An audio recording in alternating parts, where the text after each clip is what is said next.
All right, so this is AP Lit, and we're talking about the AP midterm topics, which are posted on the Google Classroom. So we're down to number 3. Number 4 could also apply to all the king's men. Number 5, that's generational sin, the past, redemption. All these are themes that we talked about from that book. Number 5, moral and political corruption, redemption in the past. So those two overlap a little bit, overlap. Number 6, romantic poetry. Those 3 areas particularly, and I can't ask you a lot of details. I mean, it's just big ideas. But you always, with all writing, your specifics, your details are the things that are going to make the A. That you know the subject, and then you have the details to add to it. Number 7 is higher laws, which is coming up. I don't know if reading's on here, but we could have added that. Why don't you add that? Add what? Oh yeah, review number 7. Thoreau's view of the classics. That's reading. That's his chapter. And then higher laws. That's the chapter you're going to do Wednesday. And he talks about chastity and purity there, and from really a non, I was completely non-Christian, but he's coming at those things from a different angle than Paul would in the New Testament, or Jesus does. Work, we talked a little bit about work when we talked about penance, and then conformity and simplicity. We'll review those at the very end of the book, which we're going to read a couple of paragraphs. He talks about this idea of conformity. And number 8, Huck Finn, you just got to take that out completely. I don't see any way, but if we put it back on, I don't see any way that's going to happen. So I'm trying to think, should we take it out? But number 9, principles and techniques. In other words, there are things about just poetry. Number 9 and 10, diction and syntax. Why do we look at diction and syntax? What are the questions? What's involved in syntax? Sentence structure. What's involved in diction? The LEAD. And then with the principles and techniques like imagery, don't know exactly how I've done this in the past, but you know what they mean. They're easy to define, but being able to spot them and be able to analyze them is really where you're going to get on the AP exam your A's. But imagery, figures of speech, rhythm, sound, we've talked about all of these and their role in poetry. And then the diagnostic questions, the 21 questions that you need to ask. The first 5 kind of means 5 or 6 being who, what, when, where, why of the poem.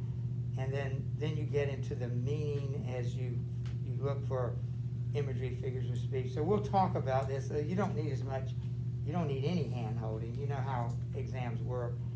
But other than number 8, I think we're good. I think this covers what we've done this semester. And so just hang on to that. Yeah. Okay, so in years past, did we have 20 topics? You're going to have 15 questions, but the 15 questions will come out of the 10 topics. We used to give the questions out. We used to give the specific questions. So whatever number there were in the class, there'd be 15. Now we're just giving out topics. And so, for instance, I got asked 3 questions about Thoreau. Or I could ask 3 questions about Seven Gables. So the questions are embedded in the topics. Okay, and so when we draw, it's different this year because we have to choose. Wait, can you explain that part? Yeah, the way I understand it, she's going to put 15 questions. I'm going to put 15 questions in the same box. Mix them all up. You'll pick 2, and then of those 2, you'll pick 1. So think about the possibilities. You could pick 2 history questions from the box. You could pick 2 lit questions from the box. You could pick 1 of each.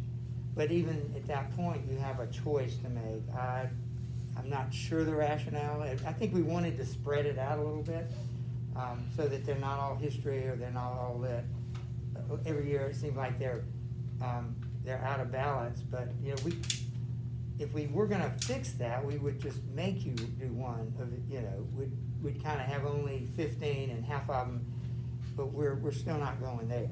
So you'll still have options, and maybe you won't, you know, again, you won't have it all a history or at all a lit question. Does that help?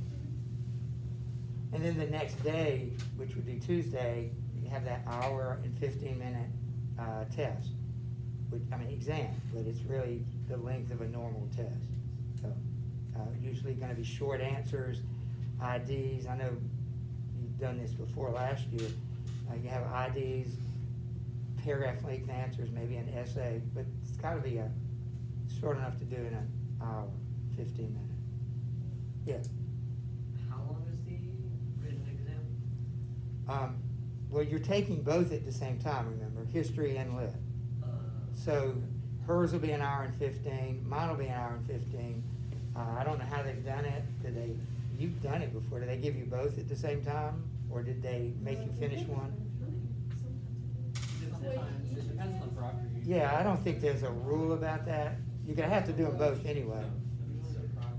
You could work back and forth.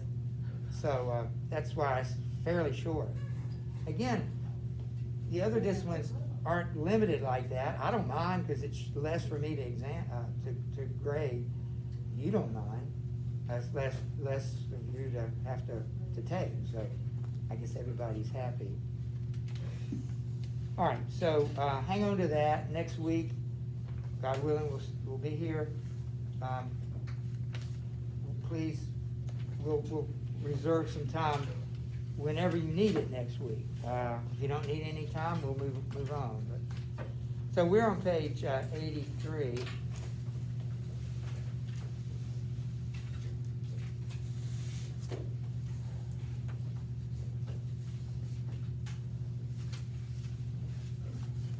So we've answered up to number 3, why written language is superior to spoken languages. Do you remember a couple of reasons that he gives? Yeah. Because it's more refined and it. It's more what? More refined. Okay. And it lasts longer than spoken language. Yes. And remember, the speaker is influenced by the audience and by the moment. The writer never, because he has no audience in front of him. So in a way, he's arguing that you can be more truthful, be more honest. You're not affected by the immediate response. And I think another one is interesting, that it took more work to be a reader than it did to be a speaker. You don't even remember learning to speak. You didn't have to take a class in how to speak. You did that in the first 1 year of your life, and you're a baby. You know, your intellectual faculties aren't developed, yet you were still able to learn it. Written language is going to be more difficult because it requires a lot more effort on your part. And he's already said, or he will say, I don't know if he said it yet, I don't want to give it away, but he does say that the best books have to be written with the best effort. And, you know, that makes sense. You have to put an effort worthy of the book that you're reading. Let me start. No wonder that Alexander, I don't think we read this, so tell me. No wonder that Alexander carried the Iliad with him on his expeditions in a precious casket. A written word is the choicest of relics. It is something at once more intimate with us and more universal than any other work of art. You know, you go into a movie, you ever thought of this, and you stay there for 2 hours and you walk out? But when you're reading the novel, it goes with you everywhere, at least it could. You take it to the beach with you, so you're reading it on the beach, you're reading it in the car, the back seat, you're reading it in bed at night. You know, it travels where you travel. It sort of experiences your life with you. And that may be one reason why we always like the book better than the movie. We could have that conversation sometime. I thought To Kill a Mockingbird, the movie was almost as good as the book, but it wasn't because it didn't include, still couldn't include everything's in the book, which most people really like. But he was just saying it's more intimate. It goes wherever you go. It is the work of art nearest to life itself. It may be translated into every language, and not only read, but actually breathes from all human lips. Not be represented on canvas or in marble only, but be carved out of the breath of life itself. The symbol of an ancient man's thought becomes a modern man's speech.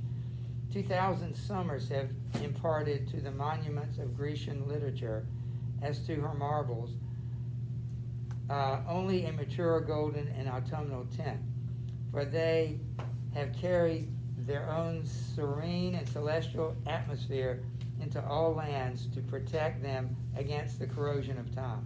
Books are the treasured wealth of the world and the fit inheritance of generations and nations. I underlined that. I thought it was a great statement about why books, and from our conversations, you love books.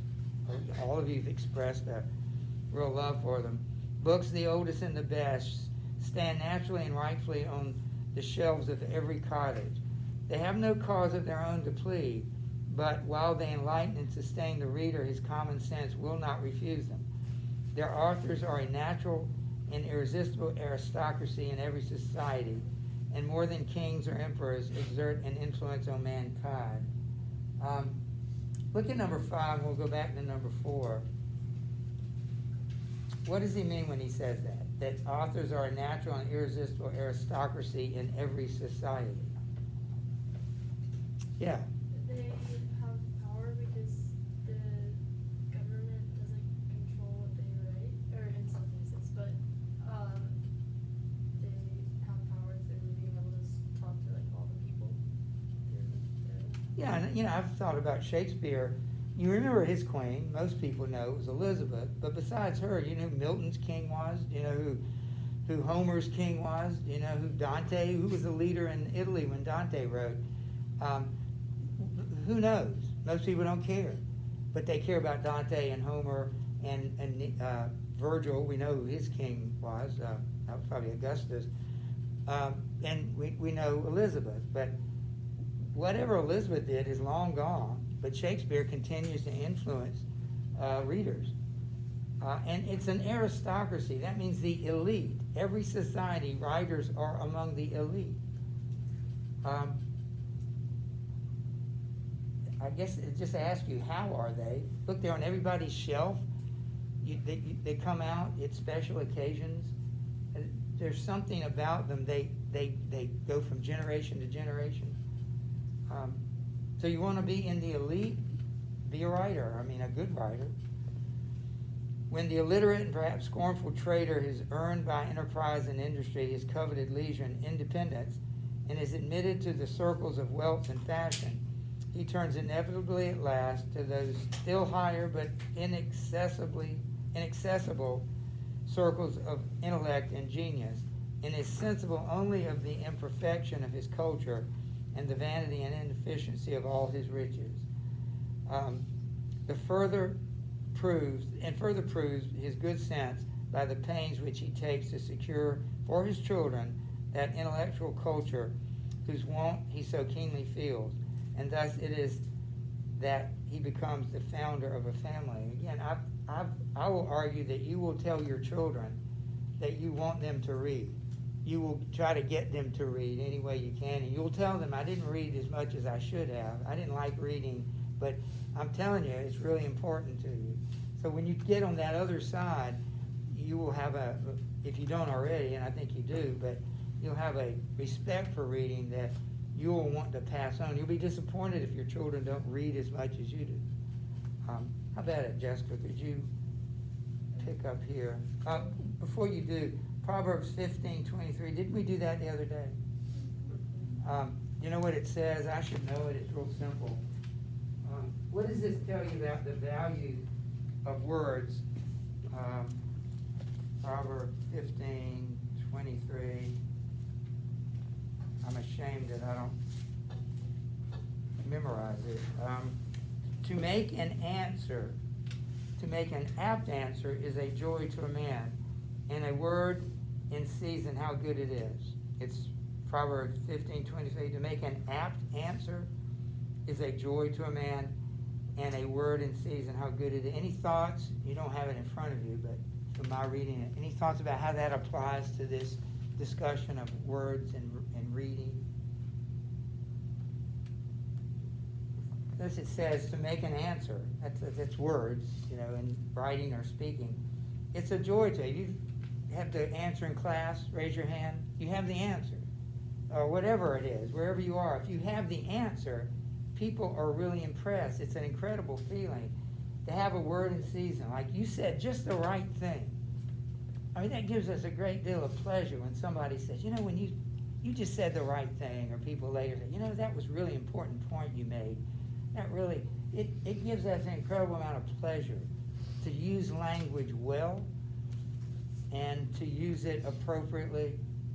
It reiterates the idea that words matter, and good words in the right moment, wow, there's really nothing better than that.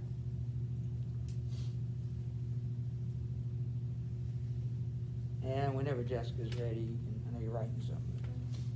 Those who have not learned to read the ancient classics in the language in which they were written must have a very imperfect knowledge of the history of the human race, for it is remarkable that no transcript of them has ever been made into any modern tongue, unless our civilization itself may be regarded as such a transcript.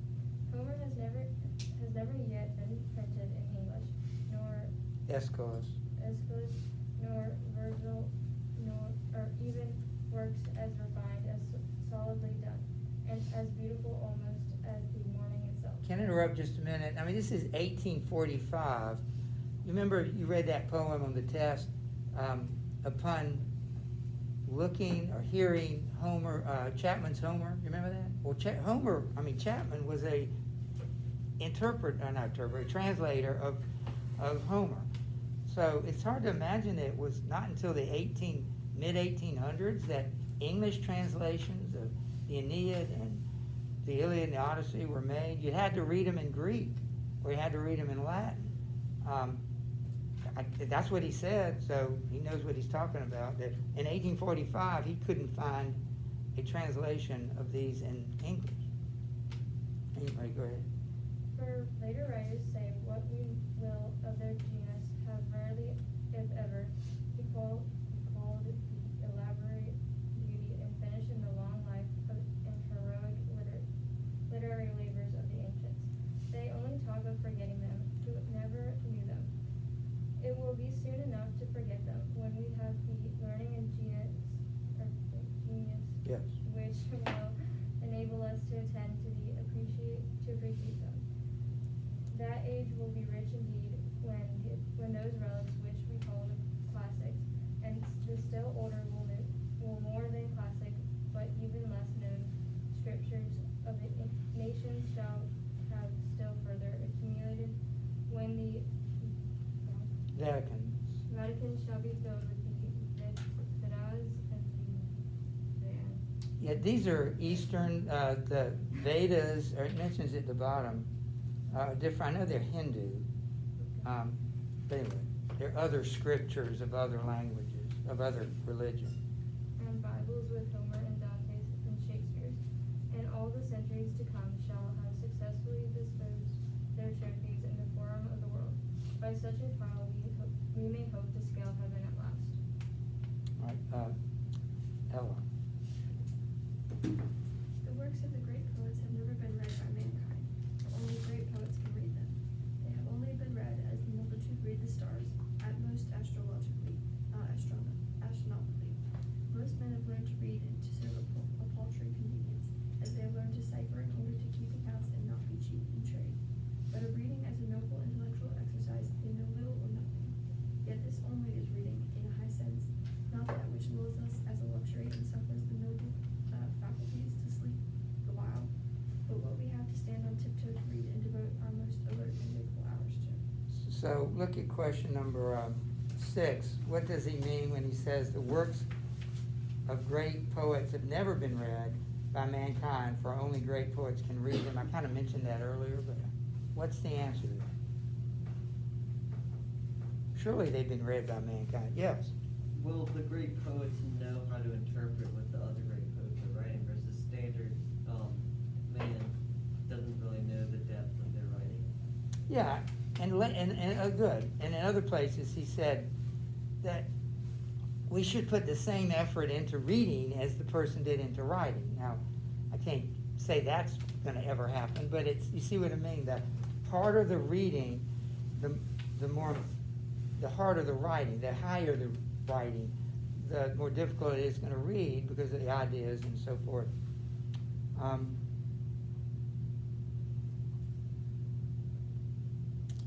Yeah, let's keep reading here. We'll come back. I think that having learned the letters which is the best that is in literature, and not be forever repeating or be R-A-B, and words of one syllable in the fourth or fifth classes, sitting on the lowest and foremost floor of all lives. Most men are satisfied if they read or hear reading, and perchance have been convicted by the wisdom of one good book, the Bible, and for the rest of their lives which they anticipate their faculties in what is called easy reading. There's a work in several volumes that are circulating in libraries entitled Little Reading, which I thought referred to a ton of that name, which I have not read to. There are those who, like cormorants and ostriches, can digest all sorts of this, even after the fullest dinner of meats and vegetables. They suffer nothing to be wasted. If others are the machines to revive this religion, they are the machines to read it. They read the 9,000 tale about Zebulun and Zephaniah, and how they loved as none had ever loved before, and neither did the course of their true love run smooth. At any rate, how it did ruin and stumble, and then again go on. How some poor unfortunate daughter concludes people who had better never have gone up as far as the belfry, and then, having needlessly gone up again. The happy novelist rings the bell for all the world to come together and hear a view. How did he get down again? For my part, I think they had better metamorphose all those aspiring hands of universal novel builders and command weathercocks, as they used to put heroes among the constellations, and let them swing round till they appear to lay rusty, and not come down at all to bother honest men with their trains. The next time the novelist rings the bell, I will not stir through the meeting house burned down. Though the meeting house burned down. The skip of the Tig-Tail Hawk, a romance of the Middle Ages by the celebrated author of Old Tamar. To appear in monthly parts, a great rush don't all come together. All of this did leave the saucer eyes, and wrecked and primitive curiosity, and with unwearied gizzard fused qualifications even yet need no shortening, just as some little 4-year-old venture to his 2-cent gilt-covered edition of Cinderella, without any improvement that I could see in the pronunciation and accent emphasis or any more abstracting or observant wall. The result is dullness of sight, a stagnation of the vital circulations, and a general delirium and sloughing off of all the intellectual faculties. This sort of gingerbread is baked daily more sedulously than pure wheat or rye and Indian in almost every oven and comes to stew. So he basically says he's going to say it again in number 7. We're not quite there. But he talks about little reading. In other words, not great books. Now, I've often said it's better that you read anything than nothing. And I think I've changed my mind. I think some things probably better you didn't read. It'd be better not reading than reading those books. Although we live in a free country, praise God, that you can read anything you want to. There's freedom of speech. But he says it really explicitly in a minute. Reading, if you can read, you need to read well. And I remember I made that list of books. Hopefully the quality of the books that you choose, and that's always subjective, but you know, the scholars say these are the great books. We have to, in some cases, trust them. That's an indication to you. You know, you've heard about this book. You know it's a great book. You need to read it. That's kind of the way they approach it. Yeah, Lily. The best books are not read even by those who are called good readers. What does our culture amount to? There is in this town with very few exceptions no taste for the best, one for the very good books, even in English literature, whose words all can read and spell. Even the college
we just read one more MSA, but you get what he's talking about, easy reading, bestseller reading versus the best reading. And we'll finish with this, and frankly, that's all we'll need to read in the book, the chapter.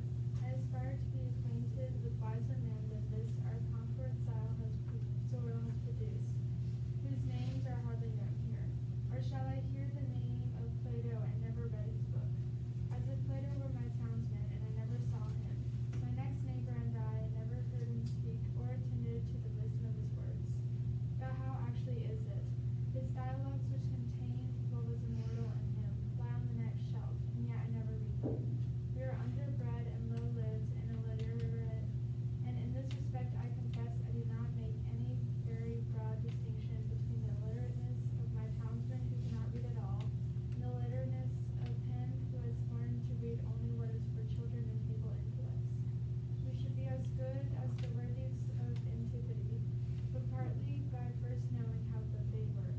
We are a race of pitmen, and soar but little higher in our intellectual flights than the columns of the daily paper. Thank you. We'll stop there, but look at number 7.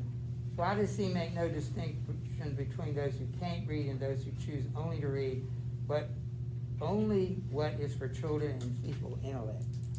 What is he saying about that? What does he mean by that?